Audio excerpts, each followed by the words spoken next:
欢迎来到巴巴娱乐呀频道，请订阅频道，所以大家不要错过当天最热门的新闻。我们今天的时事通讯包括以下内容：诚意新剧成焦点，王权富贵扛热度。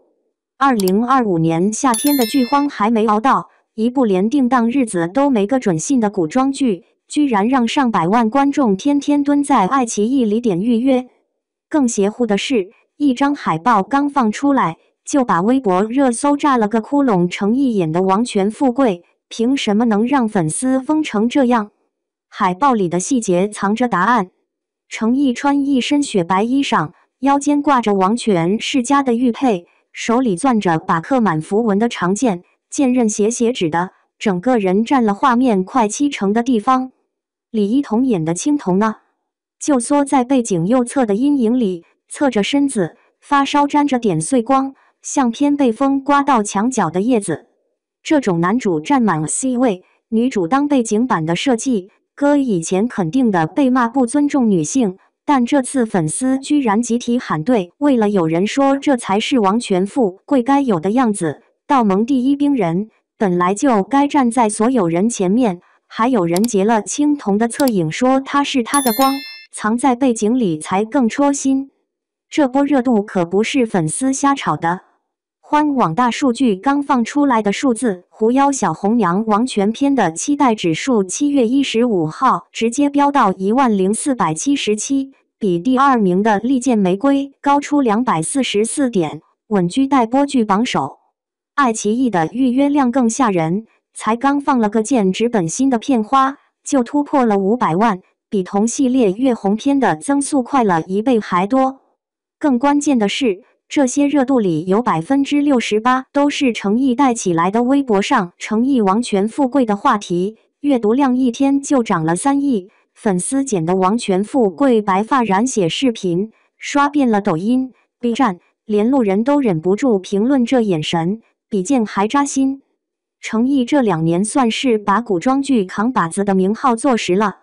去年莲花楼里的李莲花穿身破布衫，拄着根竹杖，眼神里全是藏不住的孤独，却让观众追得欲罢不能。这次演王权富贵，光是海报里的破碎感，就把粉丝的心戳得稀碎。有人说，诚意的古装像从漫画里走出来的，尤其是那种明明很厉害却很孤独的劲儿，演得比纸片人还鲜活。比如片花里有个镜头，王权富贵坐在道盟的台阶上，青铜给他递了朵紫色的花，他伸手接的时候，手指在抖，眼睛里有光，却又很快垂下眼，像怕被人发现的小偷。这细节把从小被当成工具，突然遇到温暖的那种慌乱，演得淋漓尽致。王权富贵这角色其实是个悲剧里的觉醒者，他出生在道盟最强的家族，从小就被关在密室里训练，连名字都没有，只叫王权富贵。他这辈子没见过外面的天，没摸过花，没听过鸟叫，直到遇到青铜。青铜是狐妖派来的间谍，却偷偷给他带了外面的消息，山下的桃花开了，风里有花香，河边的青蛙会叫，像在唱歌。王权富贵第一次知道，原来自己不是个兵器，是个人。后来他为了青铜，敢跟整个道盟作对，白发染血，剑指苍天，喊着我命由我不由天。诚意把这段戏演得特别狠，嘴角挂着血，眼神却比剑还亮，那种破釜沉舟的劲儿，看得人头皮发麻。爱奇艺这次算是把宝全压在诚意身上了。王权篇是 S 加级项目，单集制作成本超800万，其中诚意的片酬占了35%，比行业平均水平高了1倍。为什么敢这么做？因为诚意有扛剧能力。去年莲花楼没播之前，谁都没想到一部无流量、无大 IP 的剧能爆，但诚意用李莲花证明了，只要演员演得好，就算剧本一般，也能让观众追得欲罢不能。这次王权篇，平台干脆把诚意效应放大到极致，海报里他占 C 位，片花里全是他的打戏，连营销都围着他转。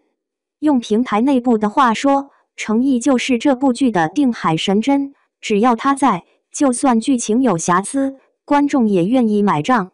不过这事儿也不是没争议，有人说程毅总演美强惨，会不会腻？从莲花楼的李莲花，到富山海的顾昭，再到这次的王权富贵，都是明明很厉害却很惨的角色，再演下去会不会定型？还有人说王权篇的剧情太依赖程毅的表演了，预告里全是他的慢镜头、特写，反而没多少剧情细节。万一播出后剧情拉胯，程毅会不会被骂？更关键的是，这部剧的热度里有80%都是粉丝二创带来的，路人观众会不会买账？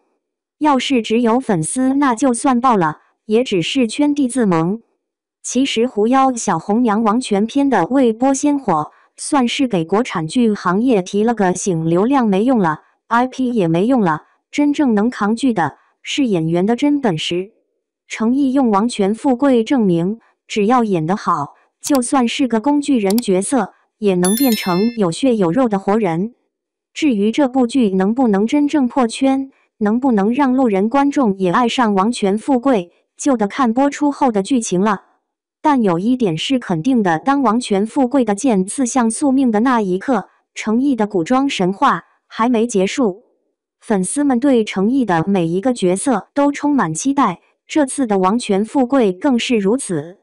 未播先火的热度，让这部剧在播出前就已经积累了大量的粉丝基础。